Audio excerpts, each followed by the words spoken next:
ਅੱਜ ਤੋਂ ਸਾਲ ਪਹਿਲੇ ਮੈਂ ਵੀ ਕਰੋਨਾ ਪੱਤੇ ਮੇਰਾ ਬੱਚਾ ਵੀ 2 ਮਹੀਨੇ ਤੋਂ ਫੋਟੋ ਅੱਛਾ ਮੇਰੇ ਤੋਂ ਆਇਆ ਅੱਛਾ ਮੇਰੇ ਬੱਚੇ ਨੂੰ ਕਿਸੇ ਨੇ ਪਾਲਾ ਪਿਆ ਸੀ ਉਹਦਾ ਜਿਗਰ ਪਾੜ ਗਿਆ ਸੀ ਉੱਚਾ ਬੋਲੋ ਥੋੜਾ ਜਿਹਾ।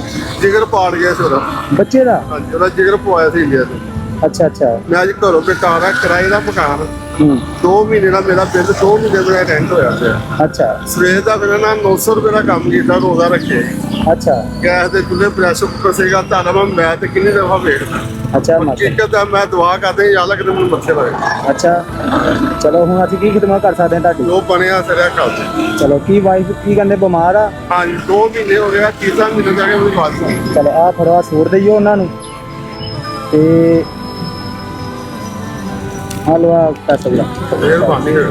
ਠੀਕ ਆ ਰਾਜੀ ਹੋ ਤੇ ਮੈਂ ਰੱਖੇ ਕਿਸੇ ਤੇ ਸੀਗੇ ਲੇਕਿਨ ਜਿਹਦੇ ਨਸੀਬਾਂ 'ਚ ਚੀਜ਼ ਹੋਵੇ ਉਹਨੂੰ ਮਿਲ ਕੇ ਰਹਿੰਦੀ। ਮੈਂ ਮਾਨਾ ਕਰ ਪਰਸੋਂ ਵੀ ਟੀਮ ਮੈਚ ਦੇ ਕਿਸੇ ਨੇ ਮੈਚ ਦੇਖਣ ਦਾ ਅੱਛਾ ਮੈਂ ਦੁਆ ਮੰਗੀ ਸੀ ਯਾ ਮੇਰੇ ਮੌਲਾ ਮੈਨੂੰ ਬਸ ਫਿਰ ਦੇ ਲੋ ਅੱਲਾ ਪਾਣੇ ਤੁਹਾਡੀ ਦੁਆ ਕਬੂਲ ਕਰ। ਮਿਹਰਬਾਨੀ ਕਰ। ਠੀਕ ਹੈ ਜੀ।